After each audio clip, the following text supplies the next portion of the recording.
Meus queridos irmãos, querida congregação, a palavra do Senhor, ou a passagem da palavra do Senhor para a qual eu gostaria de chamar a sua atenção, está na segunda carta de Paulo a Timóteo, no capítulo de número 3.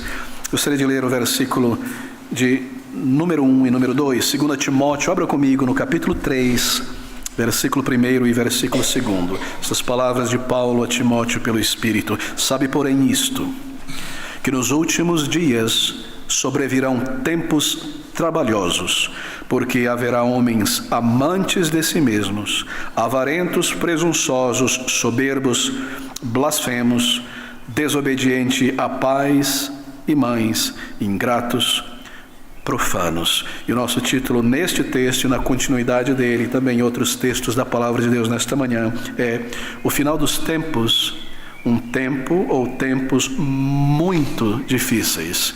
O final dos tempos, tempos muito difíceis. Este é o tempo em que nós vivemos, e nós queremos considerar essa palavra inspirada pelo Espírito de Paulo a Timóteo e às igrejas do Senhor, ao longo de toda a história e em particular no final da história. Bem, Paulo, apóstolo do Senhor Jesus Cristo, está preso em Roma, seus dias se acabam, ele sabe que a sua vida está sendo oferecida como um sacrifício ao Senhor, e ele sabe também que Timóteo deve dar continuidade à obra do Senhor, não como um apóstolo, é claro, mas como um pastor, e instruir as igrejas, e levá-las ao comando do apóstolo, e advertir, e admoestar, e ensinar, e tantas outras coisas. Ele deve ensinar o povo de Deus como se comportar na igreja local, como ele diz em 1 Timóteo, como andar na casa do Senhor, e tantas outras coisas ele deve guardar em sua mente, trazê-las diante de Deus e instruir continuamente o povo de Deus. E além disso, juntamente com isso, nós lemos essas palavras: sabe, porém, isto, há algo mais, Timóteo. Saiba disso, além dessas instruções que eu te passei, saiba disso. Esteja sempre atento a pensar, a observar e a fazer isso. Assim, Paulo, ele deseja que Timóteo faça duas coisas. Eu gostaria de chamar toda a sua concentração à palavra do Senhor e a manusear bem a Escritura, porque nós nos voltaremos a muitos textos para provar o que nós estamos considerando aqui. Ele deseja, que Timóteo esteja atento. Sabe, porém, sabe disso, esteja atento, perceba, não deixe passar da tua percepção algo tão grande assim, que nos últimos dias haverão períodos muito difíceis. Esta é a primeira coisa. E a segunda coisa que ele comanda Timóteo a fazer é se afastar do tipo de pessoa que irá tornar este período um período muito difícil. Veja o versículo 1, sabe, porém. Então o versículo 5, a segunda parte, destes afasta-te. Sabe, porém, nos últimos dias sobrevirão tempos trabalhosos, e aqui está o catálogo dos pecados, a maneira em que o ser humano viverá, a personalidade do ser humano nos últimos tempos. Sabe, porém, disso. Então, no versículo 5, a segunda parte, afasta-te destes. Duas coisas que Timóteo deve guardar em mente, duas coisas que ele deve realizar. Saiba disso, Timóteo. Afasta-te destes, Timóteos. Bem, ele diz, sabe, porém, isto, que nos últimos dias. Eu gostaria de explicar isso aqui, porque é muito importante entendermos o que ele quer dizer por últimos dias. Bem, últimos dias não se refere apenas ao final dos tempos, que é o período em que nós vivemos. Muito importante entender isso. Últimos dias, aqui na palavra de Paulo, se refere a todo o período que vai da obra consumada pelo Senhor Jesus Cristo, a sua primeira vinda a este mundo, a sua última vinda a este mundo. Estes são os últimos dias.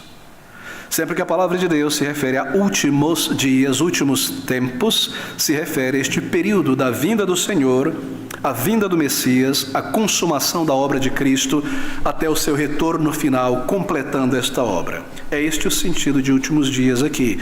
Toda a história do cristianismo, todo o período em que o Evangelho é proclamado ao mundo inteiro. E este é o sentido no Antigo Testamento. Se você se voltar comigo pelo nosso primeiro texto, para observarmos isso, em Miqueias, no capítulo 4, eu lhe diria as páginas para acelerar um pouco. Página 997, Miqueias, capítulo 4, versículo 1, está aqui a definição de últimos dias. Mas nos últimos dias acontecerá que o monte da casa do Senhor será estabelecido no cume dos montes, e se elevará sobre os outeiros, e a ele fluirão os povos. Miqueias é um profeta antes de Cristo, e ele está falando sobre os últimos dias, mas ele não está falando sobre os dias em que nós vivemos hoje, mas os dias quando o Messias chegar, o que irá acontecer. Veja o capítulo 5, versículo 2: E tu, Belém Efrata, posto que pequena entre os milhares de Judá, de ti sairá o que governará em Israel. Ele se refere a Cristo. Nos últimos dias, quando nascer em Belém o Salvador. Assim os últimos dias começam com a vinda do Senhor Jesus aqui. Ok? Abra comigo agora em Atos capítulo 2, um outro texto onde nós observamos esta mesma ideia. No versículo de número 17, página 1176, Lucas diz assim: E nos últimos dias, observe o que ele está fazendo, atento, ele está citando uma profecia de Joel. E nos últimos dias acontecerá, diz Deus, que o do meu espírito derramarei sobre toda a carne. E os vossos filhos e as vossas filhas profetizarão, os vossos jovens terão visões. O que ele está fazendo? Ele está citando o profeta Joel antes de Cristo, quando Joel diz que o dia de Pentecoste está incluso nos últimos dias, mas Pentecoste já passou. Isso quer dizer que os últimos dias iniciam-se com a vinda do Messias, o Pentecostes está incluso, e ele segue estes últimos dias até o final. Muito bem, 1 João capítulo 2, versículo 18, abra comigo esse texto. 1 João capítulo 2, versículo de número 18, página 1334, estas palavras: Filhinhos, é já a última hora. E como ouvistes que vem o anticristo, também agora muitos se têm feito anticristos, por onde conhecemos que é já a última hora. Vocês entenderam o raciocínio do apóstolo João aqui? Ele está dizendo, nós sabemos que o anticristo virá nos últimos tempos. E nós já vemos muitos anticristos aqui entre nós, negando a verdade, negando Cristo, negando a sua divindade, negando o seu sacrifício expiatório. E porque nós vemos isso acontecer, nós sabemos que já é os últimos tempos, que já é a última hora. Assim nós discernimos entre o período final, considere a vinda de Cristo e o seu retorno como o capítulo final da história da humanidade. E nós consideramos o próprio final deste capítulo, a última página e o último parágrafo, como o dia final. É importante não confundir os últimos dias do apóstolo Paulo, que está no plural, com o último dia declarado pelo Senhor Jesus Cristo, com referência ao final mesmo, a última página. Deixa-me mostrar essa diferença. Espero que você guarde, carregue isso com você. Você será confrontado muitas vezes em teu estudo e ouvir sobre essas questões. A Bíblia faz essa diferença. Não confunda os últimos dias plural do apóstolo Paulo com o último dia singular do Senhor Jesus Cristo. Abra comigo em João, capítulo 6, e depois nós compararemos com os últimos dias de Paulo. Aqui está o último dia do Senhor Jesus Cristo. João, capítulo 6, versículo 30, ele declara assim: Disseram-lhe, 30-40, disseram-lhe os discípulos: Que sinal, pois, fazes tu para que o vejamos e creiamos? Deixe-me direto ao texto. Versículo 40 e 39. E a vontade do Pai que me enviou é esta: que nenhum de todos aqueles que me deu eu perca, mas que o ressuscite no último dia. Percebeu? Esse é o final, essa é a ressurreição. Quando o Senhor entrar no tempo e no espaço novamente, lá no final, lá no parágrafo final, na palavra final, quando o último dos eleitos for recolhido para a igreja e Cristo voltar a este mundo, este é o último dia. Ele repete no versículo 40, porquanto a vontade daquele que me enviou é esta, que todo aquele que vê o Filho, crê nele, tenha a vida eterna, e eu o ressuscitarei no último dia. Versículo 44, ninguém pode vir a mim se o Pai que me enviou não trouxer, e eu o ressuscitarei, singular, naquele dia, um dia temporal de 24 horas no calendário humano, quando Cristo voltar no tempo, no espaço, a este mundo. Versículo 54, afirmarmos: quem come a minha carne e bebe o meu sangue tem a vida eterna, e eu o ressuscitarei no último dia. Você pode ver o capítulo 11 também, versículo 24, capítulo 12, versículo 48, está no singular, se refere ao ponto final da história, deste lado da eternidade, o retorno do Senhor. Este é o último dia singular, a volta de Cristo, que nós não podemos confundir com os últimos dias que se iniciam com a primeira vinda de Cristo e é concluído com o seu retorno. 2 Timóteo 3:1, então nós temos novamente o nosso texto. Paulo está falando agora no plural. Sabe, porém, isto, Timóteo, que nos últimos, plural, últimos dias sobrevirão tempos trabalhosos. E o que ele quer dizer é isto: que com a vinda do Senhor Jesus Cristo, com o período messiânico sendo inaugurado, por isso os últimos dias, toda a história anterior é profetizando a vinda do Salvador. Quando ele vem, inicia-se os últimos dias, até o seu retorno final, sua segunda e última vinda a este mundo. Haverão tempos, no plural, trabalhosos, períodos na história muito difíceis, muito dolorosos de se viver. E esta ideia, assim, sabe disso, atente para isso, Timóteo, para ensinar as igrejas, para que cada crente saiba disso em cada época. Sabe, porém, isto, que nos últimos dias sobrevirão tempos trabalhosos. Paulo deseja e comanda que Timóteo esteja atento ao fato que neste período final, últimos dias, o período em que nós estamos também, e períodos passados, até o retorno do Senhor Jesus Cristo, sobrevirão sobre a igreja, sobrevirão sobre o mundo tempos trabalhosos. Eles virão e eles passarão, então virão novamente, e passarão novamente, e voltarão a acontecer e cessarão novamente. Esse é o raciocínio, esse é o fluxo do raciocínio, a dinâmica do versículo. Sabe, porém, isto, que nos últimos dias sobrevirão tempos trabalhosos. Eles virão e eles cessarão, até que venha o último tempo mais trabalhoso e perigoso de todos, e o Senhor retorne. E cada período mais difícil, cada período de dificuldade, ou período trabalhoso, doloroso, será pior que o anterior. Se intensificará mais a impiedade em cada novo período trabalhoso, até que o último deles seja um período tão trabalhoso, de tamanha dificuldade e tribulação, e ele será concluído e cessado pela vinda do próprio Senhor Jesus Cristo a este mundo. Tempos trabalhosos, Timóteo, no grego traz a ideia de perigosos, ou difíceis, dolorosos de suportar, um período de existência, de vida, doloroso de se viver, de suportar. São períodos de grandes dificuldades para a igreja e para o mundo. Abra comigo em 1 Timóteo capítulo 4, poucas páginas para trás, versículo 1 a 5. Observe o que Paulo diz a Timóteo. Mas o Espírito expressamente diz que nos últimos tempos, ao longo da história, desde a primeira vinda de Cristo até o final, muitos apostatarão da fé, dando ouvidos a espíritos enganadores, pela hipocrisia de homens que falam mentiras, tendo cauterizado a sua própria consciência, proibindo o casamento, etc, etc, etc. Versículo 4, porque toda criatura de Deus é boa, deve ser recebida com ações de graças em oração. Agora volte a 2 Timóteo 3:1.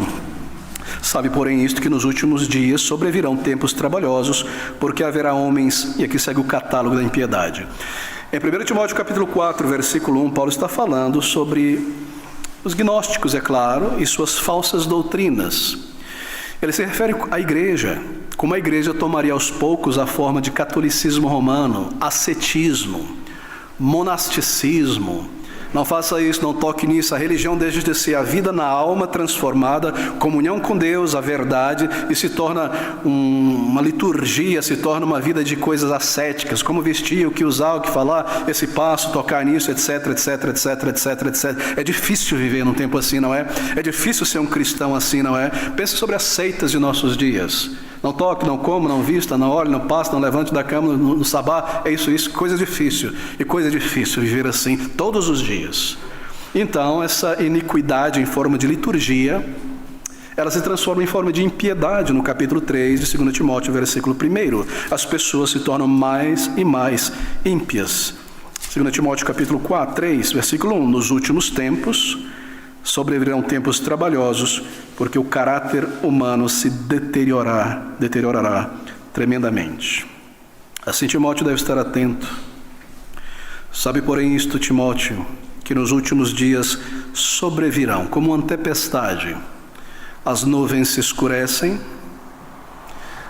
brilhos nas nuvens, relâmpagos, pequenos trovões, está aumentando, está escurecendo, você sente o cheiro da terra molhada, o vento, uma certa brisa, você sabe que está vindo temporal, as árvores estão balançando, será forte, e de repente sobrevém a chuva, sobrevém o temporal. Esta é a figura, esta é a imagem. Sabe, porém, isto, que nos últimos dias sobrevirão tempos trabalhosos, perigosos, dolorosos de se viver. Eles virão, eles prevalecerão com força por algum tempo, como a chuva, os relâmpagos, saraiva, granizo, muita desordem. E isso acontece ao longo da história, conforme a igreja apostata da verdade. Então vem um período difícil sobre a humanidade e sobre a igreja. Esses períodos tomam forma ao longo da história, conforme a igreja visível se afasta da verdade. Então o julgamento do Senhor vem.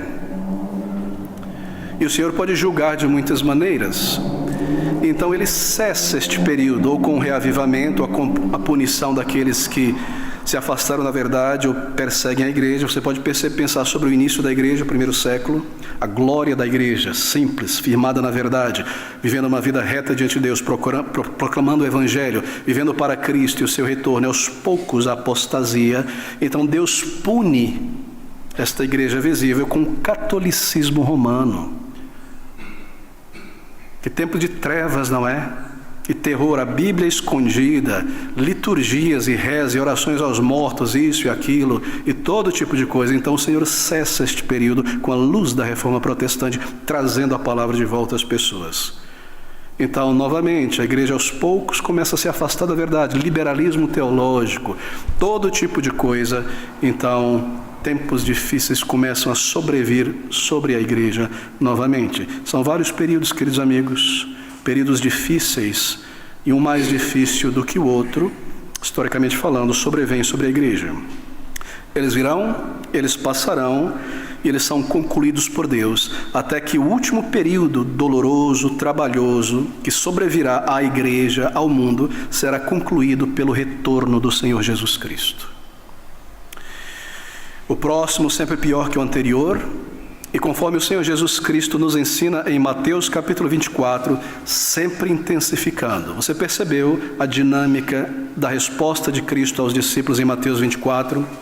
Ele diz: não se preocupe quando as pessoas disserem isso, Cristo está ali, haverá dificuldades, haverá isso, haverá guerra, e você percebe como isso vai intensificando em seu discurso, até que todas estas coisas que aconteciam de maneira esparsa, uma entre a outra, décadas ou séculos, uma guerra aqui, uma catástrofe acolá, décadas se passavam, todas estas coisas começam a acontecer simultaneamente. A água está fervendo, a água está borbulhando, a intensificação aumentou, e este é o período em que nós vivemos, quando todas estas coisas estão acontecendo ao mesmo tempo: guerra, peste, calamidade, morte.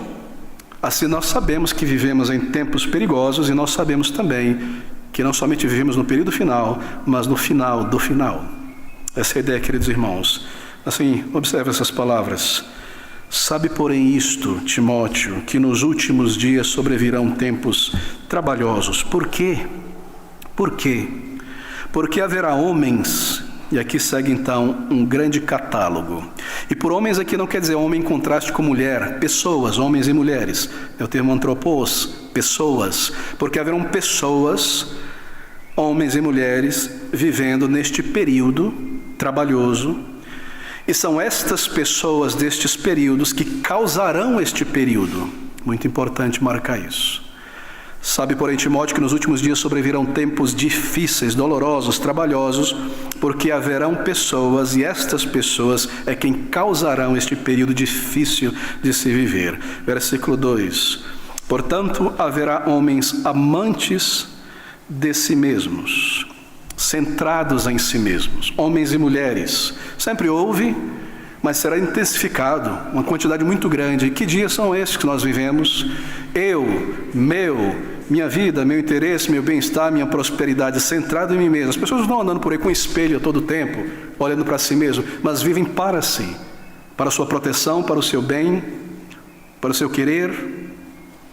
Homens amantes de si mesmos, avarentos. Você percebe a conexão entre um problema e outro? Porque eles amam a si mesmos, elas amam a si mesmas, então elas desejam muito ter dinheiro. Porque como é que eu vou produzir o bem, oferecer o bem e o conforto, eu, para mim, se eu não tiver grana? Assim eu começo a amar grana, eu quero ter, eu tenho que ter, porque eu amo a mim mesmo, eu quero me envolver, me colocar e me centrar em tudo aquilo que é bom, que eleve o meu ego, que me coloque em um patamar maravilhoso. Assim eu me torno avarento, eu preciso destas coisas. Amantes de si mesmo, avarentos, presunçosos. E conforme eu me entrego a uma vida em torno de mim mesmo, em busca do dinheiro, normalmente a consequência é que eu me acho superior às pessoas. E eu presumo que eu sou, por essência, melhor do que os outros. Soberbos é a consequência natural, por palavras, por ações, por gestos. Quão terrível, queridos amigos. Não sei se tem sido a sua experiência nesses dias, mas muitas vezes você tem que se submeter ao serviço de um profissional em nossos dias, e é o que tem sido compartilhado comigo por outras pessoas. Já passei por algumas experiências, muitos dos irmãos também, e você tem que lidar com alguém que irá prestar serviço, e essa pessoa é um profissional. Mas é talvez um profissional jovem que não tem uma experiência de vida, ou um membro da geração Y, que acabou de sair da faculdade, um médico, por exemplo. Estou citando várias áreas, mas escolhendo uma.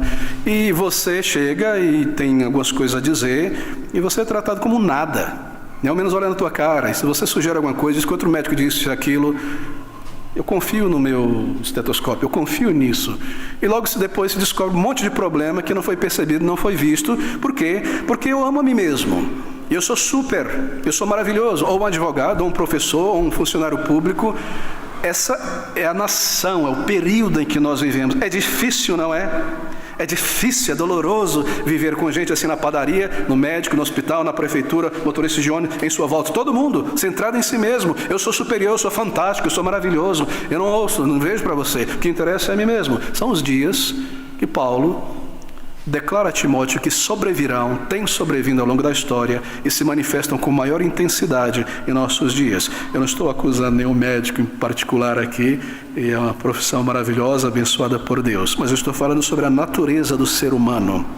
Por que serão tempos difíceis? Por causa das pessoas vivendo nesses tempos difíceis. E o que caracteriza o ser humano neste período? Amantes de si mesmos, avarentos, presunçosos, soberbos, blasfemos. E blasfemos aqui não é a ideia que nós temos hoje na língua portuguesa apenas de algo contra Deus, mas no original traz a ideia de injúria, tanto contra Deus quanto contra qualquer outro ser humano. E que dias de injúria nós vivemos? É o que mais se ouve e se vê. Injúria para cima e para baixo, injúria nos debates, injúria nas conversas, injúria nos jogos, injuriando a torta e a direita. Que nação terrível, que dias terríveis, em todo o mundo isso. Blasfemos, desobediente à paz, preciso mencionar isso, explicar isso. Ingratos aos pais. Uma coisa está conectada aos outros, porque não reconhecem todo o trabalho, todo o tempo, toda a paciência que foi dedicada. Eu chego a uma certa idade, eu sou dono do meu nariz, eu faço o que eu quero, não presto conta para ninguém, e não me interessa. Ingratos, profanos, não fazem diferença alguma entre santo e não santo. O nome de Deus é achovalhado. As coisas de Deus, e você vê isso no meio evangélico, jovens e crianças e adultos com linguagem baixa sobre coisas santas, sem afeto natural. Sabe que a afeição natural é esse respeito por uma outra pessoa como ser humano, um afeto como o pai tem pelo filho, o ser humano tem por outro, por ser a imagem e semelhança de Deus. Acabou. E se você está no chão, está sangrando, a pessoa passa de longe e diz: opa, você está vivo, segura a tua bolsa aí, hein, porque alguém pode roubar, eu vou embora, eu não quero saber, eu cuido da minha vida, eu não sinto nada, não importa se você está fazendo mal, se tem alguém em condição difícil aqui. Sem afeto natural, queridos amigos. Como alguém pode sentar-se diante de uma televisão e ver duas pessoas se esmurrarem, se quebrarem e sentir alegria, prazer e emoção? Você perdeu a afeição natural. Ou ver alguém se dar mal e se machucar e achar grande graça disso. Essa é uma característica típica de nossos dias. Timóteo, virão tempos muito difíceis para a igreja viver, porque as pessoas nestes últimos dias terão esse tipo de caráter e natureza bastante acentuado. Irreconciliáveis, não perdoam por nada. mas por nada mesmo, e de maneira alguma. Caluniadores, inventores de males, de mentiras, intemperantes, não são pessoas balanceadas, cruéis, sem amor para com os bons, isto é, aquilo que é bom, aquilo que é reto, aquilo que é justo, aquilo que é feito com decência é desprezado, é ridículo. Ó o bobo, ó o sujeito, esse retrógrado. Aquilo que é verdadeiro e justo é desprezado, sem amor para com os bons. O bom é visto como otário, como se diz hoje em dia, não é? Como atrasado. Oh, meus queridos, que lista horrível. Traidores, obstinados. Eu vou fazer, eu sou Deus. Eu ponho na minha cabeça que eu vou fazer e eu vou fazer mesmo. Eu vou chegar lá, é para mim, e é isso mesmo. Orgulhosos, mais amigos dos deleites do que amigos de Deus. A tradução não é boa. Não significa que eles são amigos de Deus, mas mais amigos dos deleites. Eles não são amigos de Deus. Por isso preferem os deleites contrários a Deus. Tendo aparência de piedade, mas negando a eficácia dela.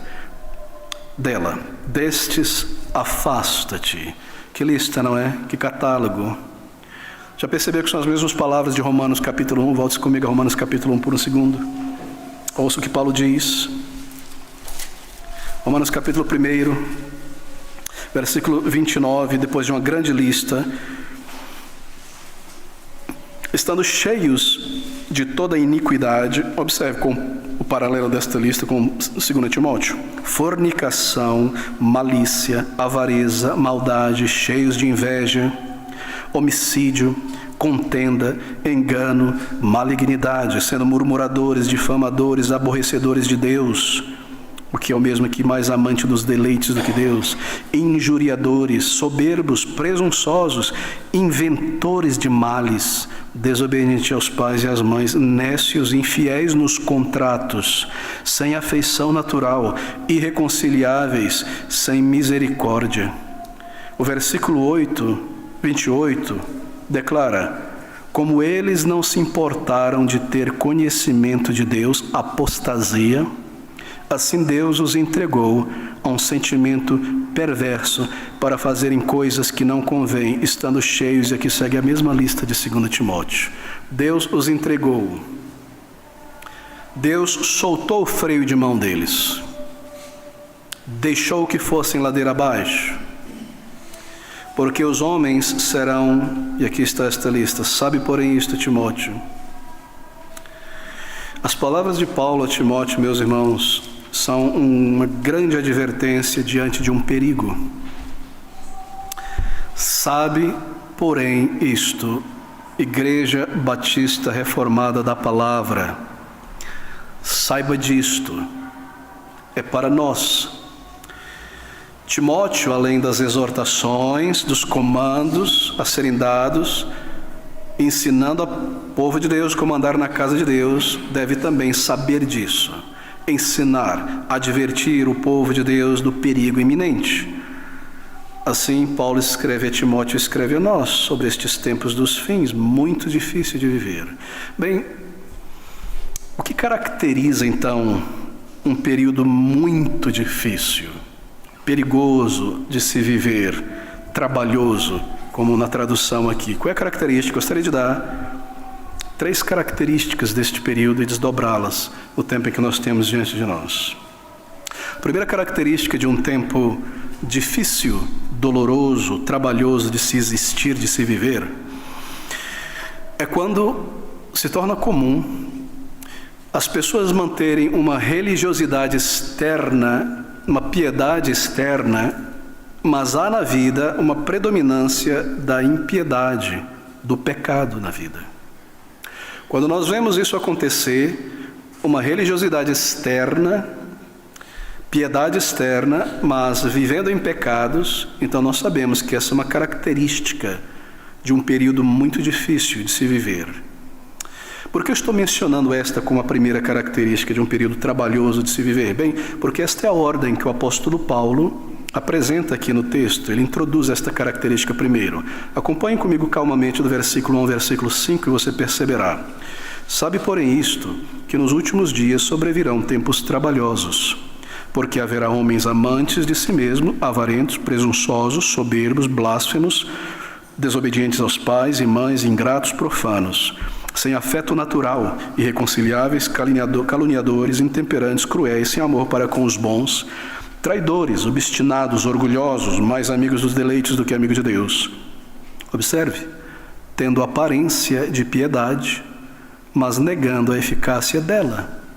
Uma característica clara de que nós vivemos em um tempo trabalhoso, doloroso, difícil, é quando as pessoas mantêm uma forma de piedade, uma religiosidade externa, um polimento religioso externo, mas há uma predominância de pecado na vida. Aqui estão estas pessoas vivendo e sendo estas coisas, mas com uma aparência de piedade. Nega-se a eficácia, o poder transformador, santificador da piedade. Acaso nós não vivemos em tempos difíceis, meus irmãos? Quantos em nossos dias, quantos enchem congregações e respondem as perguntas que você quer ouvir porque já aprenderam, e tem uma aparência de piedade e educação, mas esta piedade não tem poder em suas vidas, além de serem mortos e frios para com Deus e a obra de Deus e o amor por Deus. O pecado está ali dentro, sendo alimentado. Eu quero isso, eu quero o mundo, eu me inclino para as coisas deste mundo, eu considero nas coisas deste mundo. E quando você vê isso em larga escala em uma sociedade, tenha certeza, este é um período trabalhoso para os santos de Deus. É um momento difícil, é um período dolorido e difícil para se viver. Há uma predominância da impiedade, e essa é a característica primeiro. Uma forma de religiosidade externa, uma crença em Deus, mas o pecado predomina na vida. Práticas de pecados como estes descritos na lista: internos, soberba, arrogância, frieza, eu em primeiro lugar, amante de mim mesmo, eu, meu conforto, meu lazer, o que quer que seja, minha pessoa. A igreja é um acessório. Eu coloco esse acessório quando eu preciso dela, quando não tenho outro acessório para colocar. Este é um período perigoso, quando estas coisas se tornam comuns. Em uma época em geração, torna um período muito difícil para um crente verdadeiro viver. Agora, será que você consegue ver isso em nossos dias? Em nosso período? Mas por que esta característica torna o período difícil, trabalhoso, perigoso para o verdadeiro crente? Torna um período difícil por conta da capacidade infecciosa dessa característica de uma religiosidade externa, negando o poder dela, mas o pecado sendo consumido na alma.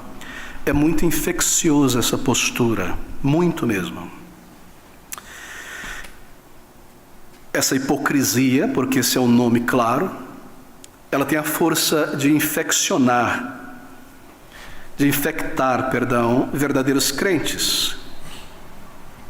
Por isso é um período perigoso.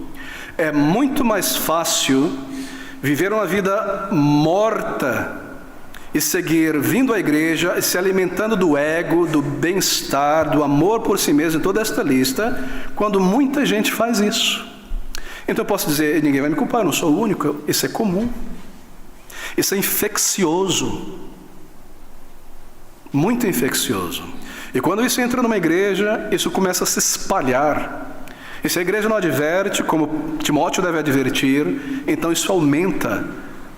É muito infeccioso esse comportamento de ir na igreja e louvar o Senhor, e em casa praguejar, brigar, comportar-se como mundano, desejar o mundo, beber deste mundo, amor por si mesmo, centrado em si mesmo, ego em si mesmo. E as pessoas estão em volta, elas começam a amortecer também e a se comportar desta maneira. O ímpio, ele contamina muitos na igreja, por isso é um perigo perigoso para verdadeiros crentes.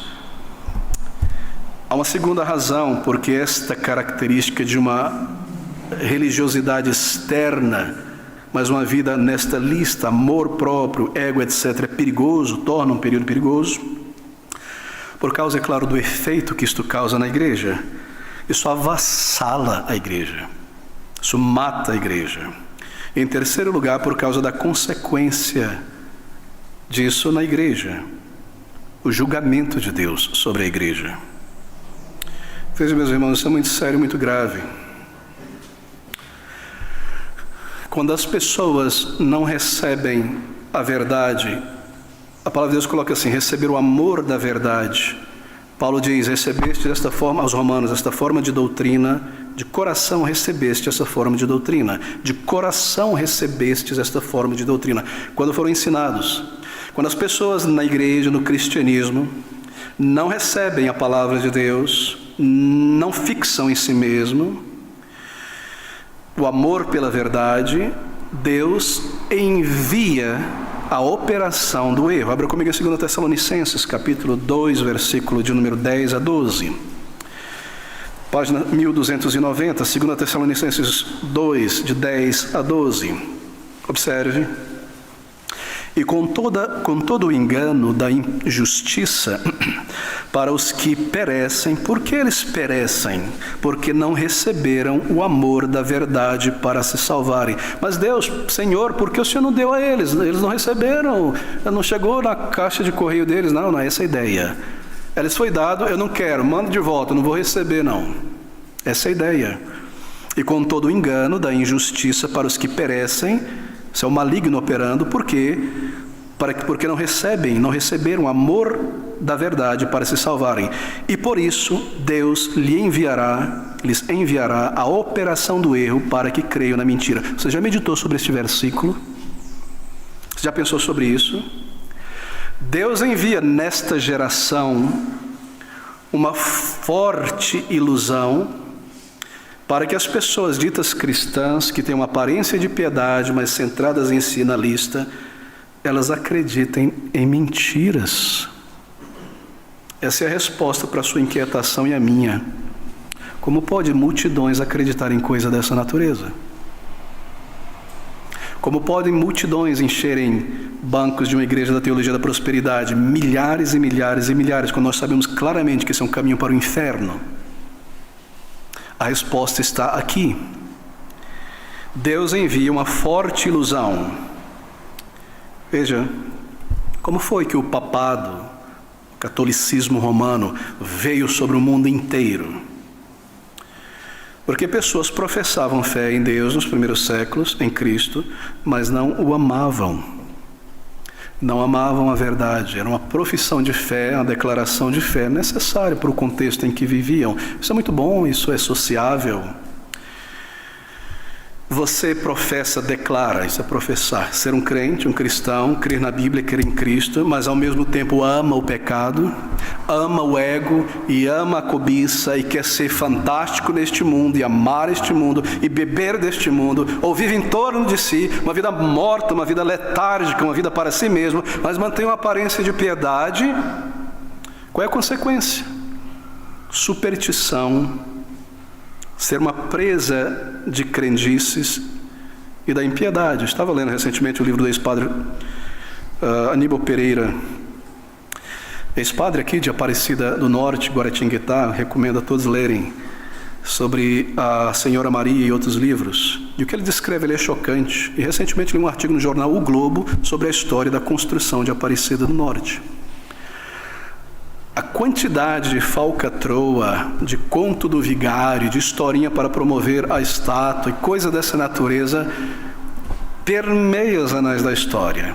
E ali estão as pessoas crendo e beijando. Por quê? Porque se eu não quero a palavra, e se eu não quero consultar e eu não quero saber, Deus envia a operação do erro. Assim foi com a Igreja Católica nos séculos passados. Crendice de todos os tipos, tolices de todos os tipos. É um julgamento de Deus, é uma punição de Deus. Isso transforma o período em um período muito difícil de se viver, queridos irmãos. Superstição e impiedade. Pense em nossos dias, aqui está a resposta. Como foi que a teologia do pensamento positivo, bem-estar, saúde e prosperidade avassalou o mundo ocidental e oriental inteiro? Pense sobre uma igreja como aquela na Coreia do Sul, Paul Yang-Shu, David Yang-Shu, e essas denominações aqui no Brasil e nos Estados Unidos, em todo lugar. Como foi que em 40, em 50 anos para cá, isso tomou conta de tudo, uma peste? Um cristianismo que não tem nada a ver com o cristianismo histórico, bíblico do povo de Deus, desde Atos dos Apóstolos até pouco tempo atrás. Como foi que isso aconteceu? Aconteceu da seguinte maneira: pessoas cristãs nominais, culturais, professando uma fé em Deus, em Cristo, mas que não amam a palavra de Deus. E qual é a certeza que não amam? Porque não meditam nela. não conhecem as doutrinas. Lê de carreirinha antes de dormir para apaziguar a consciência. Isso persistindo. Qual a consequência? Ali está o coração, não é? Uma aparência de piedade, mas aqui dentro, cobiça, avareza. Eu desejo ter, eu desejo ser. Não quero saber da palavra. Não a recebo com o coração, com a alma. Então Deus envia a operação da mentira e do erro para enganá-las. Como assim, pastor? Meu querido irmão, se você lê e observa, não precisa de muita inteligência e muita leitura para entender qual é a estratégia por trás de um pregador da teologia da prosperidade, um coach, o que quer que seja. O que ele faz, porque eles são têm tanto sucesso, porque Edir Macedo teve tanto sucesso, Valdomiro, R.R. Soares, Silas Malafaia e tantos outros com essa teologia da prosperidade, e multidões, e fora do Brasil, Kenneth Hagin, Kenneth Copeland, Benny Hinn e milhares de outros nomes da América do Sul, Espanha, etc. Como foi? Chegou a isso? É tão contrário à palavra de Deus. A palavra de Deus não ameis esse mundo, aqueles que buscam riqueza se traspassam com muitas dores. O amor pela riqueza busca por esta na raiz de tantos males. Nunca viram isso? Como foi que chegou a esse ponto louco? Adoração de Mamon. Foi assim. É tão cansativo. Eu quero o melhor, eu quero ser cabeça e não cauda. É isso que você quer. Então eu, como um pregador da teologia da prosperidade, muito astuto e muito esperto, eu vou apelar para essa concupiscência que está no teu coração. Vem cá. Você quer? Deus te dá. Deus me dá. Riqueza? Sim, veja Jacó. Veja a multiplicação e tantos textos ali. E o que eu preciso fazer? Eu quero. Trago uma oferta aqui. Mas veja, isso é algo espiritual. Se você quer muito, sua oferta tem que ser grande. Então sua oferta tem que ser grande. Conforme a semeadura e a colheita. Não vem para cá com o negócio de R$1.000, R$100, não. Toma vergonha. Dê um aluguel inteiro. Teu primeiro salário. Isso é um passo de fé. Onde está isso na Bíblia, meu irmão, minha irmã? Em lugar nenhum. Mas por que eu sou levado por essa tolice? Porque eu tenho desprezado a palavra de Deus. E mesmo crentes caem nessa. Mas pela misericórdia de Deus, o Espírito de Deus habitando nesse crente o levará à verdade, e a verdade o libertará no tempo determinado. Se permanece ali é porque não possui o Espírito de Deus por muito tempo. Assim Deus envia a operação do erro para enganar aqueles que não recebem a palavra da verdade. Pastor, não há nenhum crente lá? É claro que havia dentro do catolicismo romano, Lutero saiu dali e tantos outros. Mas eles não permanecerão ali. Porque enchem, lotam e constroem um império pessoal de certos líderes e pastores, porque não recebem a palavra. Externamente cristãos, internamente cobiça, desejo de poder e vaidade e grandeza e riqueza. É claro, se é isso que te atrai, se esse é o imã do teu coração, eu vou pôr ferro aqui.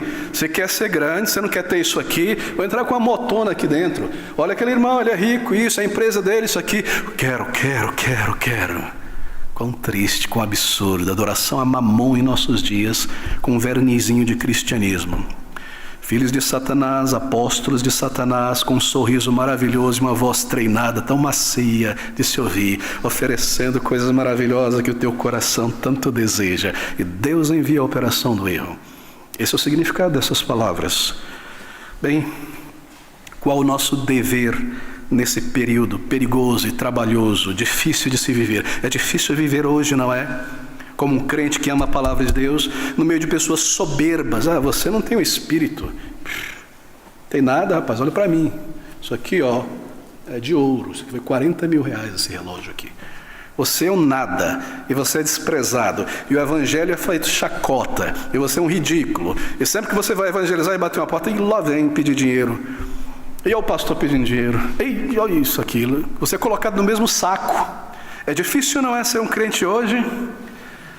Por causa do mau testemunho, da operação do erro, dias trabalhosos de viver, como um verdadeiro crente na palavra, dias difíceis de viver. Como agir? Qual o nosso dever? Bem, isso começa no coração, é claro. Nós devemos lamentar profundamente isso. E não lamentar como se diz, eu lamento tanto isso. Lamentar mesmo no sentido real da palavra. Lamentar pelo estado da igreja e do mundo. Lamentar pelo estado em que o nosso país está. Chorar em nosso coração diante de Deus e suplicar. Você lamenta, isso te dói, te faz, quando você vê alguma coisa dessa natureza, te faz sentir mal e lamentar diante de Deus. Nós devemos lamentar pelo estado da igreja. Abre comigo Ezequiel, capítulo 9. Ezequiel, na verdade eu vou pular esses versículos para o nosso tempo. Deixa-me chegar a outros versículos. Isso te causa dor, lamento constante, porque nós estamos cercados disso, não é?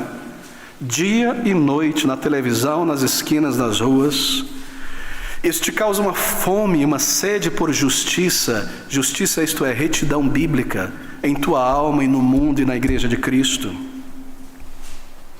Meus irmãos, deixa-me colocar nesses termos, para nós não nos sentirmos superiores. Nós temos culpa nisso. Se a nossa postura ao ver estas coisas dia e noite tem sido apenas de observar elas na internet, o estado em que elas se encontram, para ver o que vai acontecer, onde é que essas coisas vão chegar, e nós não lamentamos amargamente em nós, então nós temos culpa nisso. Salmo 119, versículo número 136, ouça essas palavras. Salmo 119, versículo número 136, eu leio: rios de águas correm dos meus olhos, porque não guardam a tua lei. Esta é a lei de Deus. Se declaram cristãos, enchem igrejas, mas não guardam a lei de Deus. Davi chora, rios de lágrimas. Coisas abomináveis que nossos ouvidos ouvem, mas o nosso coração não é afetado. É impressionante, não é? As coisas que nós ouvimos em nossos dias da boca de professores cristãos e líderes.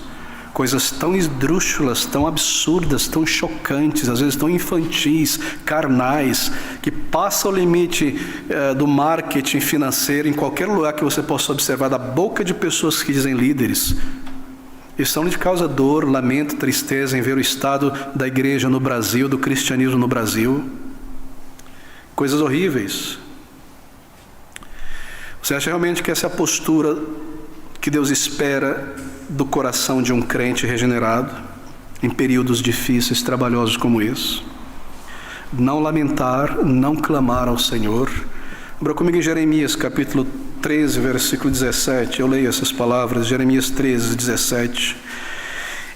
E se isto não ouvirdes, a minha alma chorará em lugares ocultos, por causa da vossa soberba. E amargamente chorarão os meus olhos, e se desfarão em lágrimas, porquanto o rebanho do Senhor foi levado cativo. Qual é a nossa postura em um tempo perigoso, mau, trabalhoso de se viver? Deve haver um lamento real em nosso coração. Se não começa na alma, no coração, então nós temos culpa nisso. Mas os servos de Deus irão lamentar. Verdadeiros crentes irão lamentar. Estão lamentando diante de Deus, clamando, ainda que em lugares secretos, como Jeremias. Essa tem que ser a nossa postura. Não se permita ser dessensibilizado diante dessas coisas. Isso é uma parte do nosso dever nesse tempo trabalhoso. Nos humilharmos debaixo da... e dizer a Ele: Senhor, veja o estado desse país. Ele já viu, Ele sabe. As igrejas estão fechando as portas e você clama a Deus, você se sente triste mesmo diante de Deus. E clama ao Senhor e suplica e lamenta o estado do Brasil. Se meu povo que se chama pelo meu nome se humilhar, se quebrantar e orar, sararei a sua ferida, suplicar por misericórdia. Tudo começa aos pés do trono da graça.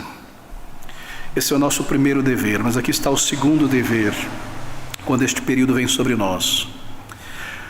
Cada crente verdadeiro deve tomar com seriedade o cuidado necessário para não ser infectado por isso, pelos males e pecados decorrentes de um período como este. Veja, nesses períodos trabalhosos, os pecados de muitos crentes cristãos se tornam muito grandes. E é claro, a virtude de muitos crentes diminui bastante em contrapartida. Em períodos trabalhosos, os pecados dos cristãos se tornam grotescos, gritantes. E as virtudes, a piedade de verdadeiros crentes se tornam muito pequenas. O Senhor nos disse isso. Veja em Mateus capítulo 24, versículo 12. Evangelho de Mateus 24, 12, página 1061.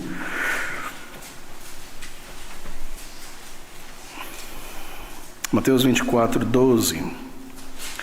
E por se multiplicar a iniquidade, o amor de muitos esfriará. Sobre o que ele está falando aqui? Sobre os últimos dias. A iniquidade se multiplicará. Que iniquidade? Serão amantes de si mesmos, avarentos, arrogantes. Isso se multiplicará. O pecado de supostos cristãos e do mundo aumentará, e as virtudes de crentes verdadeiros diminuirá. E por se multiplicar a iniquidade, o amor de muitos esfriará. Você imaginaria, você esperaria que o aumento da iniquidade no mundo, na verdade, levaria o povo de Deus a amarem mais a palavra de Deus, a amarem mais a verdade, a pureza da igreja e amarem mais uns aos outros, não é verdade? Mas o Senhor diz, não, é o contrário. É por isso que são tempos difíceis. Porque conforme a iniquidade aumenta no meio evangélico cristão e no mundo, diminui-se o amor pela verdade na igreja, pela santidade da igreja, pelos irmãos. O Senhor declarou isso. E há alguma razão para isso? Sim, há. Em períodos quando crentes, ou melhor, quando cresce a iniquidade, você já observou isso acontecer, sobretudo em dias de internet, em períodos em que a iniquidade se torna grotesca, o povo de Deus parece ter uma opinião muito leve, desenvolver uma opinião muito baixa, leve, sobre a iniquidade. É impressionante, não é? Conforme a iniquidade aumenta, nós temos a tendência de diminuir nossa opinião sobre a gravidade do pecado. Jeremias 36, versículo 20, o profeta Jeremias fala sobre isso. 36, 20, diz assim. Observe, eu lerei do versículo 20 ao versículo 24. Eu gostaria que você atentasse muito, queridos, para isso. Jeremias 36, 20. Foram ter com o rei ao átrio, mas depositaram o rolo, isto é, a profecia de Jeremias escrita na câmara de Elisama, o escriba, e anunciaram aos ouvidos do rei todas aquelas palavras. Então enviou o rei a Jeudi para que tomasse o rolo, e Jeudi tomou da câmara de Elisama, o escriba, e leu-se a profecia de Jeremias, e leu aos ouvidos do rei e aos ouvidos de todos os príncipes que estavam em torno do rei. Ora, o rei estava sentado na casa de inverno pelo 9º mês, e diante dele estava um braseiro aceso.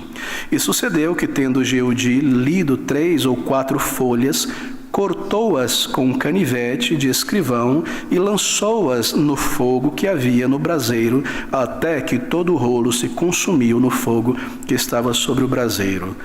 E não temeram, nem rasgaram as suas vestes, nem o rei, nem nenhum dos seus servos que ouviram todas aquelas palavras. Por quê? Diante de um ato escabroso como esse, queimar a revelação de Deus e a profecia de Deus dada para o povo, e todas as advertências ali, por que eles não jogaram cinza e pó e saco? Porque eles se tornaram insensíveis com o pecado. E ao se tornarem insensíveis com o pecado, torna-se insensível ao julgamento de Deus. E quando pessoas piedosas se tornam insensíveis à gravidade dos pecados em nossa volta, então elas se tornam também insensíveis ao julgamento vindouro. Como eles puderam fazer isso? Jogar a lei de Deus no fogo? Deus não vai fazer nada. não vai acontecer nada. Eles não tiveram temor de um julgamento iminente sobre estas coisas, do perigo. Será que nós temos temor, meus irmãos, do perigo dos dias em que nós vivemos? Quantas vezes me vi em um local e ouvi de outros crentes testemunhar a mesma coisa. Quando isso aconteceu ali, eu senti que eu tinha que fugir, que correr dali, porque eu temia que Deus pudesse mandar um relâmpago ali em cima e destruir tudo aquilo ali.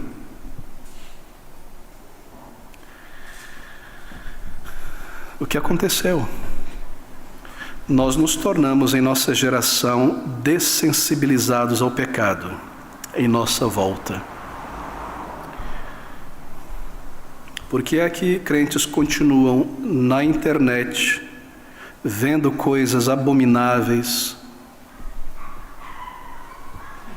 Porque estão dessensibilizadas ao pecado. Porque crentes continuam ouvindo e lendo coisas referentes ao reino de Deus, à palavra de Deus, ao povo de Deus, coisas santas, maltratadas, achovalhadas, motivos de piada e historinha em nome de Deus, ou coisas terríveis que acontecem no mundo e neste meio, imorais, violentas e más, e continuam, porque se tornaram dessensibilizadas à gravidade do pecado diante de Deus. Se isso está acontecendo conosco, esta é a resposta, a razão. Eu me tornei insensível ao pecado. Por que é que a homossexualidade invadiu todos os cantos e igrejas e coisas abomináveis são praticadas e vistas com naturalidade? Porque nós nos tornamos insensíveis a este pecado grotesco, grande na palavra de Deus. A palavra de Deus nunca usa o termo homossexualidade, ela usa o termo sodomia. É sodomia isto. Mas é meu amigo, é meu primo, é sodomia o nome disso. Nós não detestamos as pessoas, mas sim o pecado e queremos alcançá-las. E como pessoas podem compartilhar e celebrar estas coisas, reconhecendo um status pecaminoso, porque nós nos ficamos dessensibilizados ao pecado. Esse é o resultado da infecção.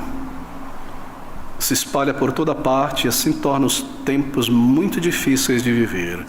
Pessoas que professam serem cristãs se permitem a prática de muitos pecados. Isso é comum no meio gospel, é comum no meio católico, é comum hoje em dia em igrejas históricas. São exemplos absurdos que podem se dar aí de cantores evangélicos. Recentemente chegou à minha mão uma entrevista de um cantor que ficou famoso no Brasil, chamado Kleber Lucas. E você compara o início da vida desse jovem, humilde, etc., na sua maneira, e como a sua vida hoje, em centro de candomblé, em imoralidade, em bebida, todas as religiões valem. E de uma outra chamada Aline alguma coisa, e de um jogador X, e de um jogador Y, que se dizem cristão, e usam uma faixa de cristão.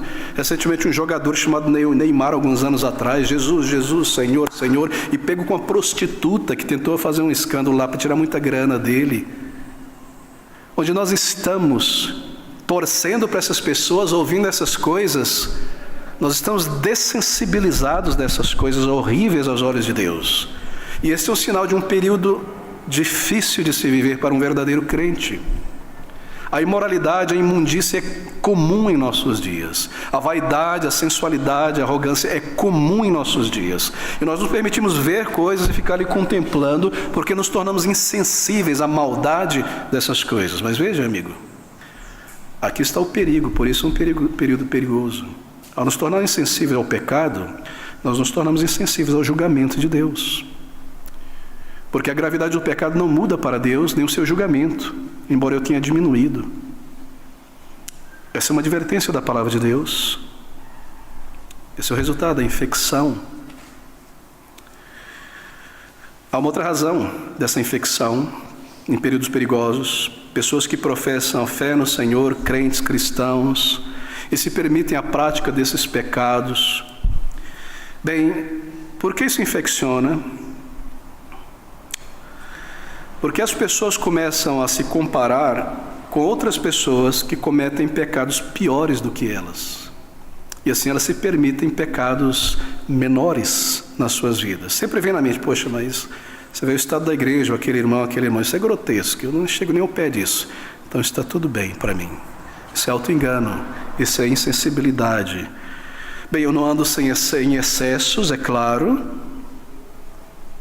E porque eu não ando em excesso, assim, eu me considero menos pecador. Deus não vai me julgar por isso, por aquilo. Afinal, eu estou na igreja, eu louvo com fervor, externalidade. Eu me tornei insensível àquilo que é abominável a Deus. Eu não sou um pecador que vive em excesso, embora eu vivo na omissão do meu dever como um crente, em conformidade com o estilo deste mundo, muita concupiscência. Eu me aprovo em uma vida morta, em uma conformidade com este mundo morto. E eu me conforto na minha consciência com o fato de que outras pessoas cristãs são mais culpadas do que eu. Aqui nesta família, tantos cristãos, mas veja a atitude desse meu parente. Eu nem chego perto disso. Isso infecta, é infeccioso isso. E essa é a primeira característica apresentada por Paulo, do versículo 1 ao versículo 5, de um período muito difícil e doloroso para a igreja. Meu tempo se esgota, eu estou na primeira característica, eu tenho mais duas, deixa eu tentar correr. A segunda característica de um tempo, um período trabalhoso, difícil para a igreja, é porque este período difícil que sobrevém de épocas em épocas e sobrevém forte no final dos tempos, é sempre um período de apostasia da verdade. Isso torna o período muito perigoso. A apostasia da verdade não é quando as igrejas fecham a porta, não. É quando a palavra de Deus não está mais ali. Não estou dizendo que ela não é lida, ela é lida. Mas ela não é vivida ali, não é cumprida, não é obedecida. E o povo não se submete à palavra de Deus. Se apostasia, quando as pessoas estão inclinadas, em todo lugar, uma grande porção de cristãos inclinadas a abandonarem a verdade, e falsos mestres, sedutores, enganadores aumentam para arrastar estas pessoas para longe da palavra de Deus. Estas duas coisas andam juntas. Observe. Quando as pessoas na sociedade, esse é o caso do Brasil hoje, e em todo o mundo, quando muitos e muitos dito cristãos têm uma certa inclinação para com facilidade se afastar da verdade, dos princípios da verdade, e ao mesmo tempo, em paralelo, pipoca o número de falsos líderes por todo lugar e aumenta, pessoas que vão conduzir as pessoas para mais e mais longe da verdade, essas coisas andam juntas. Por quê? Bem, quando você vê o aumento no número de pregadores seduzindo pessoas com falso ensino, de qualquer natureza, enganadores, arrebatando multidões sob o seu ensino, você vê isso? Muitos, à torta e à direita.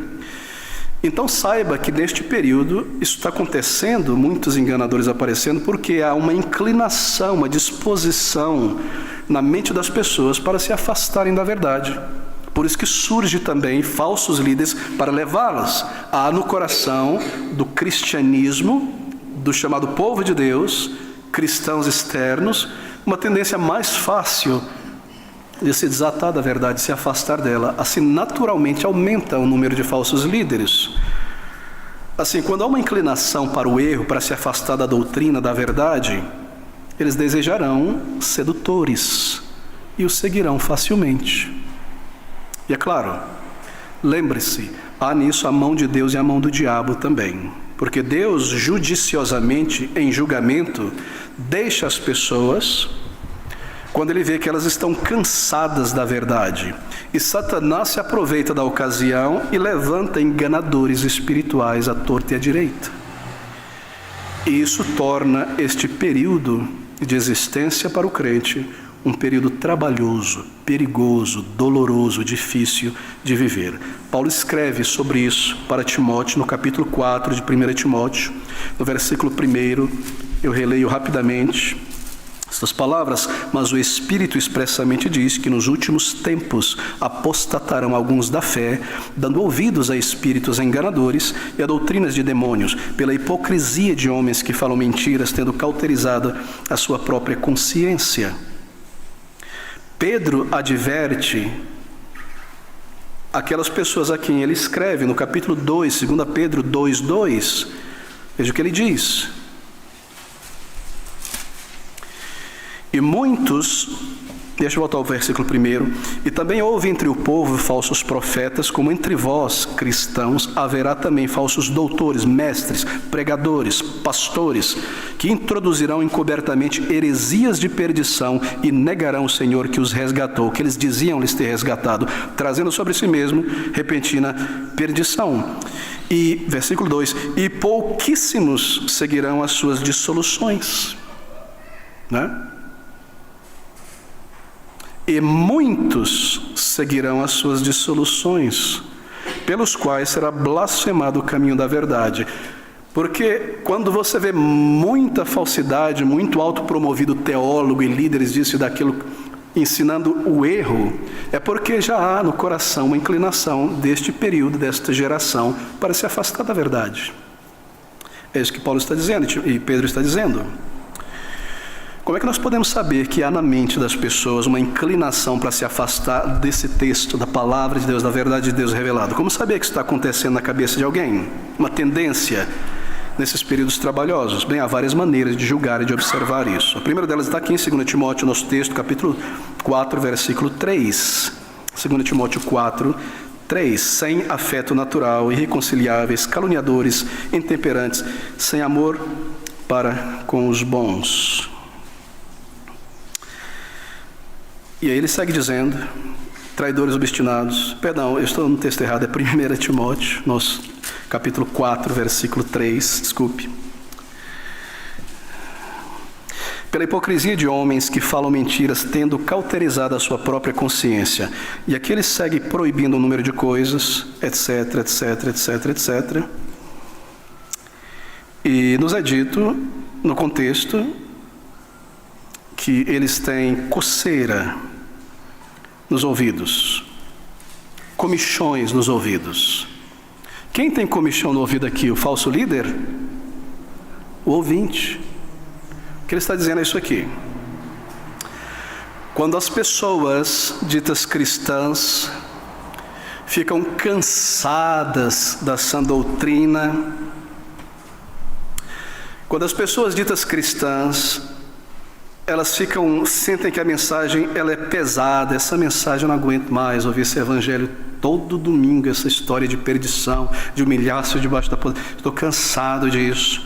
Quando as pessoas ficam cansadas da sã doutrina, quando a sã doutrina se torna para elas algo comum, uma mesmice, já ouvi isso muitas vezes, cansado de ir naquela igreja, só essa mesmice, não fala nada sobre a política de hoje, sobre a eleição, sobre o que está acontecendo, é só essa mesmice, a verdade, o ensino, a doutrina, arrependei-vos, crede, Cristo, último caminho, santificação. Eu estou cansado dessa mesmice. Quando as pessoas se tornam cansadas da sã doutrina, e a doutrina é pesada demais, ou ela é muito direta, ou ela é muito exigente, ou uma coisa ou outra que lhe satisfaça, então, eles desejam ouvir algo novo, algo diferente, algo que o satisfaça, o contente, porque as sã doutrinas para eles é insossa, é uma piedadezinha, não afeta em nada. Então, este é um sinal de que nós estamos em uma época, irmãos, em que a mente de uma pessoa está inclinada para se afastar da sã doutrina. Essa é a primeira razão.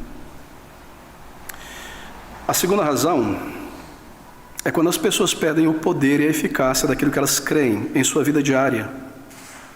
Embora mantenha-se a religiosidade, aquilo que elas creem não afeta a vida, não transforma a vida, não muda o caráter, os pensamentos.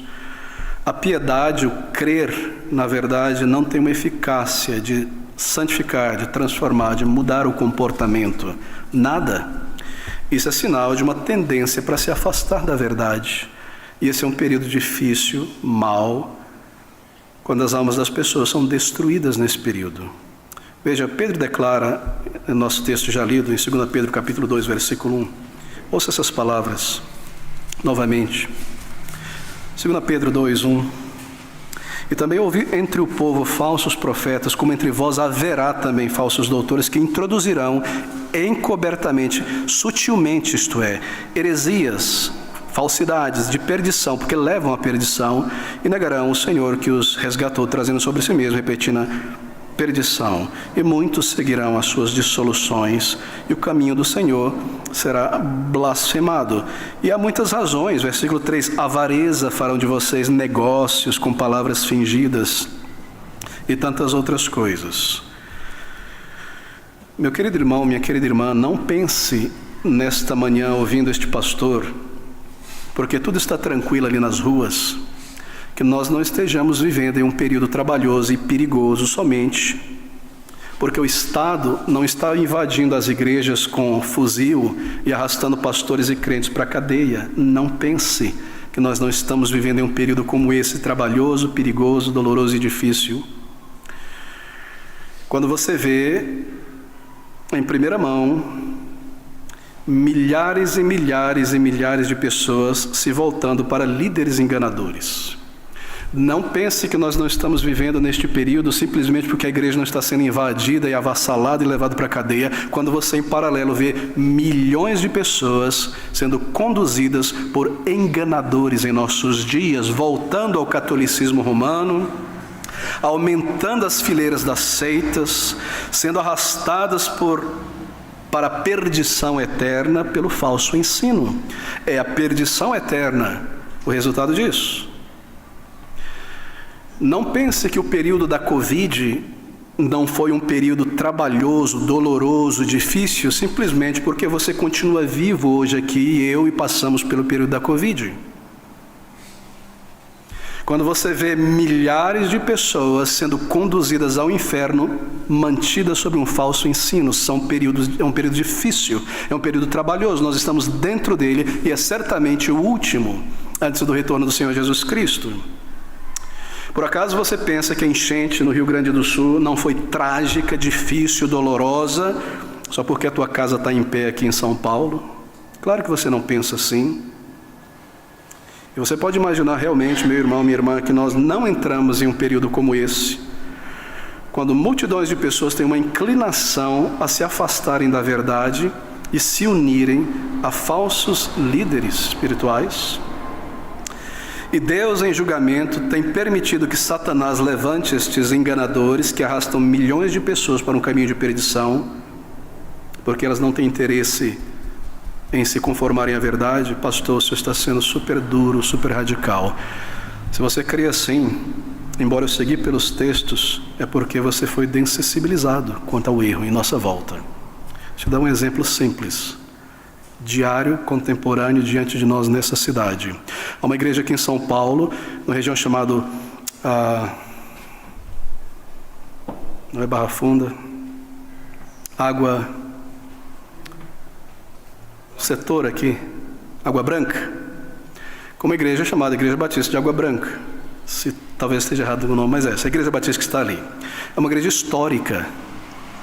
Essa igreja tem décadas, foi construída na palavra, na verdade, o evangelho pregado, a palavra pregada. Há ali nessa igreja já há alguns anos. Esta igreja, na verdade, ela tornou-se praticamente uma sinagoga de Satanás. Eu sei que seria apedrejado por isso na internet e outros meios. Estou preocupado com minha reputação, mas com a verdade. Há ali um homem, pastor Ed Renekiewicz. Você já ouviu o que esse homem tem declarado? Quando você pensa sobre pessoas que blasfemavam na antiguidade, Paulo fala sobre elas, você não consegue conectar essa pessoa com essas pessoas. É um blasfemo. Uma pessoa que toma a pessoa do Senhor Jesus Cristo em João 4,24 a falar sobre a água da vida que entraria naquela mulher para a vida eterna e tenta dizer que isso é o sêmen do Senhor Jesus Cristo, que a palavra de Deus é tolice, é vazia, é um Deus que manda seus filhos para o inferno. Esse é um filho de Satanás, certamente. Diante de nossos olhos, com um sorriso lindo, a capacidade e um intelecto maravilhoso, mas quando você ouve essas palavras sendo ditas ali, você ouve a voz de Satanás. E aí nos perguntamos, como pode haver milhares de pessoas sentadas ali há anos, há meses, todo dia? Aqui está a explicação. Porque há no coração uma inclinação para se afastar da verdade. Por isso Deus envia a operação do erro. Você não consegue perceber que este sujeito é um herege clássico, bíblico, significado real de heresia. Usou de um texto do Deuteronômio falando sobre a mulher violentada deve casar com seu estuprador. Coisa absurda. Nós lidamos com isso em um estudo na pandemia, está lá, você pode entrar no YouTube. É aberrante, é chocante, mas há um grande intelecto ali, uma grande lábia, pessoa maravilhosa. Você é um sodomita, Deus te ama. E você pode ir a Ele como? e permanecer como sodomita. É o ensino dessa igreja. Não, a palavra de Deus diz: venha como você está para ser transformado, mas é o que fostes, mas fostes lavados, mas fostes transformados, regenerados. É um fornicário, um adúltero, é um mentiroso de carteirinha, venha a Cristo. É um crente hipócrita, venha a Cristo para ser transformado. Um falso evangelho proclamado ali, quando comparado ao evangelho da palavra de Deus. É por isso que eu preciso esvaziar a palavra de Deus, porque ela me contradiz. Se eu tenho uma agenda de interesse e de intenção que são tão claramente contrárias à palavra de Deus, eu preciso reduzir a autoridade da Bíblia, torcer, esvaziar. Vamos revisar a Bíblia, vamos atualizar a Bíblia. Foi escrito num contexto mítico, folclórico. Deus não fala só aqui, Ele fala em tantos outros lugares. Isso é heresia clássica, não é nada de novo nisso. Porque as pessoas não percebem, lamentam e saem dali. E um crente se levanta daquilo ali, sai daquele lugar. Porque não é só o líder, é também a congregação. E é isso que a palavra de Deus diz: porque não recebem o amor pela verdade, Deus envia a operação do erro. Essa é a única igreja no mundo e congregação no mundo agindo assim. Não, há milhares hoje, centenas e centenas. Porque Caio Fábio hoje em dia tem um séquito gigantesco. Guidir Macedo e Silas Malafaia e certos pastores do meio reformado também, que levam o crente a dar um passo de volta ao mundanismo, a bebida, a boate, a tatuagem, a amar este mundo, a beber deste mundo, ao que quer que seja, quando todo o povo de Deus no passado sabia muito bem a diferença entre santo e profano. Eu não precisava de debate. Por que há tanto debate, tanto joinha nos vídeos? Maravilhoso, parabéns, é um grande expositor da palavra de Deus. Porque é uma inclinação no coração para a concupiscência. Assim eu me maravilho quando alguém me liberta das garras da palavra de Deus para me viver a minha vida, ser livre. Livre para pecar? Queridos irmãos, nós vivemos em dias difíceis. E são certamente os últimos dias. Há também períodos como esse, uma força muito grande operando na mente das pessoas que querem abandonar os princípios da fé. É claro que é uma força muito grande, porque Satanás opera. E elas se tornam indiferentes à verdade ou qualquer exortação da verdade. Esses são os dias que nós estamos inseridos no Brasil e no mundo. Quanta indiferença em nossos dias às doutrinas claras da palavra de Deus. Veja, a soberania de Deus é uma doutrina clara. Ele é soberano. É Ele quem determina a sua adoração. É Ele quem diz quem é salvo e quem não é. E Ele disse: não há esses frutos, não é salvo. Se há esses frutos, é salvo. É Ele quem diz como deve ser o evangelismo, como deve ser tudo na igreja. Ele é soberano. E o abandono dessa doutrina, um abandono de outra doutrina muito grave, muito séria, é o senhorio de Cristo sobre a vida de uma pessoa que Ele salvou. Ele me salvou, é Ele lá, eu aqui, felicidade, me abençoa, me protege, me blinda. Nunca foi assim. Ele é Senhor como é Salvador.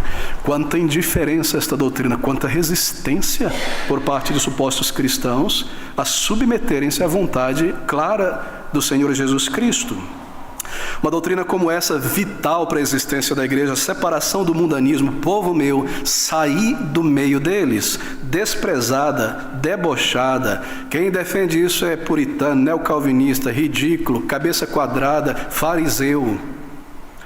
Quão triste, meus irmãos, uma doutrina clara, que santificação significa consagração a Deus e separação do mundanismo. Claro. Uma outra doutrina, a suficiência das Escrituras, ela é suficiente para me ensinar o caminho de salvação, completa e suficiente para me ensinar o caminho de piedade. Não. Deus me salvou, meu caminho agora eu faço pelo mundo com meu bom senso e sabedoria. Líderes incautos, levando o povo de Deus de volta às garras do mundo. Por quê? Por ganância de projeção e de nome. Eles se tornarem oráculos em nossa sociedade. Culto aos heróis. Estamos dessensibilizados dessas coisas em nossos dias. Há muitas pessoas que não sabem se são doutrinas reais ou não, se são bíblicas ou não. Se é a opinião de um pastor ou de outro pastor, se está na Bíblia mesmo, essas doutrinas que eu acabei de mencionar. E a nossa geração ela não parece ter a mesma preocupação com doutrinas que a geração anterior a nós teve. Você sabia, meu irmão, se você é um crente que nasceu de novo há 10, 15 anos atrás apenas, que a igreja não era como ela é hoje? Ela não era, ela era muito diferente. E me parece, está claro, que a nossa geração não tem a mesma preocupação com doutrinas que a geração anterior, quanto muito mais, muito menos, preocupação com santificação da igreja, como havia na igreja antigamente. E essa inclinação para se afastar dessa doutrina é uma característica de um período perigoso, porque é uma evidência que o Espírito de Deus tem se afastado de igrejas. E o Senhor disse que o seu Espírito conduziria o seu povo a toda a verdade. E quando há um afastamento em larga escala do povo de Deus da verdade, é sinal de que o Espírito de Deus foi abafado e retirado. E quando isso acontece é muito perigoso, porque sem o Espírito de Deus na igreja se vai a nossa glória, a nossa luz, a nossa eficácia, a nossa unidade e a salvação de almas. As igrejas estão cheias, pastor. É claro, como um corpo morto, que é mantido por um equipamento para girar o sangue. O cérebro já morreu, mas o corpo está ali. Eu estou ouvindo o coração, está vivo, já morreu. Igrejas cheias, mortas, porque o Espírito de Deus não está ali, e mantidas pela máquina do entretenimento e da cobiça, e o que quer que seja, cheias. Mas mortas, porque se afastaram da palavra de Deus. Quem declara isso é a palavra de Deus, não esse pastor aqui. Leia Apocalipse capítulo 1 a 3, ele anda no meio dos seus candelabros na igreja, e ele retira a luz, o Espírito de Deus, da igreja desobediente.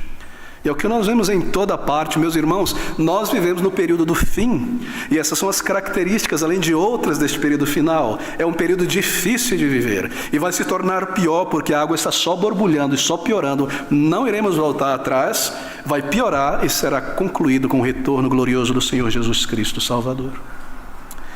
Eu tenho tanto a dizer, queridos irmãos, qual é o nosso dever em um período como esse, de perigoso afastamento da verdade? Deixa eu dar 4 rápidas advertências. Primeiro, não se contente com um mero cristianismo externo. Não se contente. Ore, se esforce para ver o poder da verdade eficaz em tua vida, mudando a tua vida, transformando a tua vida. Se você ouve a palavra de Deus sendo explicada com fidelidade e você permanece o mesmo, mês após mês, ano após mês, desconfie disso, clame ao Senhor por uma piedade em tua vida, amor pela verdade, porque em tempos trabalhosos as pessoas não amam a palavra de Deus como nós vimos. Em Efésios 4, 22 a 24, nós lemos que nós devemos fazer morrer o velho homem e revestir-se do novo. Faça morrer este ego horrível, ou essa tendência de amor próprio, e desobediência a Deus, e de sensualidade, o que quer que seja. Mate isso, ofereça uma violência santa contra isso. Se livre de pessoas mundanas, que não têm interesse pela verdade, nem por Cristo. Evangelize elas, mas não tenha como companhia. Você está sendo arrastado para o pecado. Se você está sendo arrastado para o pecado, você também está sendo arrastado para o inferno. Eu não posso amar o pecado deste mundo e esquecer que eu vou receber a consequência do pecado. Tome isso com grande seriedade. Clame ao Senhor. Zele pela verdade. Cada crente é comandado a lutar, a defender a verdade que uma vez por toda foi entregue aos santos. Mesmo que esse mundo te deteste, te ridicularize, ou lance a nossa reputação na lama, qualquer coisa que o mundo considere de valor deve ser rejeitado se está em jogo a verdade. Terceiro, última característica de um período trabalhoso e difícil, é que em um período difícil, doloroso, trabalhoso, quando a mão de Deus também vem com julgamento, uma característica desse período é que cristãos professam serem cristãos, se misturam com o mundo muito facilmente e aprendem o estilo do mundo. Essa foi uma característica de um período mau na história da igreja, na história da humanidade. Foi a primeira causa da apostasia da igreja no Antigo Testamento e resultou em grande desprazer de Deus. Está lá em Gênesis 6:2. Você já leu essa passagem? Gênesis 6:2 diz assim: aconteceu que como os homens começaram a multiplicar-se sobre a face da terra, eles nasceram filhas. Homens aqui, a descendência de Caim. Viram os filhos de Deus, descendentes de Sete, que adoravam o Senhor, que voltaram aos caminhos do Senhor, que as filhas dos homens eram formosas e tomaram para si mulheres de todas as que escolheram. Então disse o Senhor: não contenderá o meu espírito para sempre com o homem, porque ele também é carne, seus dias serão 120 anos. Então, o julgamento e a destruição da terra naquele período. Qual foi a maior reclamação dos profetas contra Israel? Que se davam em casamento e tomavam em casamento com os amorreus, que copiavam as práticas daqueles povos que não conheciam a Deus. Qual era a causa de toda a calamidade daquela nação, se não copiar o mundanismo em volta? E essa é uma característica de tempos difíceis, quando os supostos cristãos facilmente se misturam com o mundo. Bem, esse é um caso aqui em Gênesis capítulo 2, quando o crente se amalgama com o mundo. O primeiro exemplo de como a igreja se degenerou no Antigo Testamento. No Salmo de número 106, versículo 35, Davi diz assim: antes se misturaram com os gentios e aprenderam as suas obras. O que é misturar-se com o mundo? É misturar-se com aquilo que é eminentemente mundano. Nós não queremos nos tornar amishes aqui e comprar uma fazenda e morar todo mundo ali. É misturar-se, envolver-se com aquilo que é intrinsecamente mundano, aquilo que caracteriza o humano, aquilo que é o mundo, aquilo que é abertamente mundano, tipicamente mundano. Aquilo que João diz em sua primeira carta: concupiscência da carne, dos olhos, da soberba da vida, participação em coisas corruptas, em entretenimento corrupto. Você está se envolvendo com o mundo. Beber da cultura decadente, orgulhosa, sensual, maligna, fantasiosa, supersticiosa deste mundo, pela cultura, ou pela música, ou o que quer que seja. Eu estou me envolvendo, eu estou me misturando, eu estou ouvindo e bebendo o que o mundano bebe e tem prazer. Participação em coisas corruptas, como debates em fóruns de maledicência, onde há nada mais do que maledicência, grupos de interesse de conversações decadentes, conversações frívolas, vãs, caracterizadas pela baixeza, pelo ridículo. Você observa os debates políticos de hoje em dia? Baixeza, ridículo, apelido, imundície, independente da aula, direita ou esquerda, é o que você vê. Você bebe disso, tem alegria e prazer e bate-papo e compartilha com isso. Você está bebendo deste mundo. Aquilo que caracteriza este mundo: a arrogância, a imoralidade, a soberba, o amor próprio, o desprezo pelos outros, desdenho, chacota, padrões morais, o nome de Deus sendo usado de qualquer maneira. Outra maneira de se envolver com o mundo: copiar os modismos e as modas deste mundo, com as quais os mundanos se vestem e usam para se projetar, se exibir. Veja, é uma pessoa tola, para não dizer que é cega, que se diz cristão, mas não consegue perceber em si, ou em alguém que está agindo assim, se vestindo assim, que há ali a concupiscência da carne, dos olhos e a soberba da vida, no modo de vestimenta mundano. É realmente cego para não ver. É porque eu me tornei insensível. Meus irmãos, tudo aquilo que promove e projeta o corpo é sensual. Tudo aquilo que o esconde não é. Tudo aquilo que projeta glória e majestade, beleza, é sensual, sensual dos sensos. Apela para os sensos. Uma calça colada no corpo, eu não preciso te dizer que isso é sensual, isso é carnal. Isso é produzido por uma mentalidade de um alfaiate mundano, sodomita, no passado. Roupas com decote, eu preciso lhe dizer isso, porque você usaria uma roupa com decote ou colada no corpo, você sabe muito bem o que você está fazendo. Mas eu não faço isso de maldade, mas você está se tornando um tropeço. Meu irmão, jovem, rapaz, você se veste para promover a sensualidade do seu corpo, suas partes pudentas, o que quer que seja. Isso é copiar o mundo. E no mundo está carimbada a concupiscência da carne, dos olhos, da soberba da vida. Eu me misturo com o mundo assim, de maneira desleixada e carnal. Nós estamos falando sobre princípios aqui. Quando cristãos se dão a imitar o modismo e a tendência do mundo, então está claro que nós vivemos em um período difícil, trabalhoso. Quando é comum alguém ir na frente dirigir o louvor com a calça apertada ali, parte do corpo de fora. Não é problema diante de todo mundo, a gente está acostumado, a gente vê isso na novela, na rua, no ônibus, em casa, em todo lugar. Nós dessensibilizamos, e esse é um sinal de que nós vivemos em períodos difíceis. É difícil, não é? Quantas vezes senti isso e ouço irmãos falar, e irmãs falar, difícil na igreja, e você percebe uma conversa em particular. Por quê? Porque eu não consigo centrar meu olho, eu tenho que centrar meu olho assim, porque a irmã que está sentada do meu lado é as pernas de fora, a outra assim, e uma sensualidade isso aqui, eu quero fazer um highlight no meu lábio, isso aqui, e essa sandália tem uns formatos sensual, e aquele rapaz é assim, e isso aqui, concupiscência da carne, dos olhos e a soberba da vida. É difícil, é trabalhoso, é dolorido, até ir na igreja muitas vezes adorar o Senhor. E em toda parte você é bombardeado. Pastor, o que eu vou fazer, pastor? Eu entro no ônibus, eu saio na rua, isso e aquilo, e me segue, me persegue, eu estou andando igual um avestruz e assim. Que difícil! Quão difícil! Quão difícil guardar a mente, o coração, a imaginação e os pensamentos. Isso é trazido para dentro da igreja. Queridos irmãos, esse é um sinal que nós vivemos em tempos difíceis, quando o crente não separa mais entre o santo e o profano, e não se preocupa mais com essas coisas. Um pequeno livro muito interessante para quem está interessado em se aprofundar um pouco mais nesse tema, para perceber que não sou esse pastor que lida com essas coisas, chamado Deus o Alfaiate. Muito bom, aquela editora fiel, não lança mais, mas é gratuito na internet. Leia, e você vai perceber como a roupa de baixo se tornou a roupa de fora ao longo dos séculos, em nossa sociedade. É um tempo trabalhoso, porque se está entrando na vida de cristãos professos.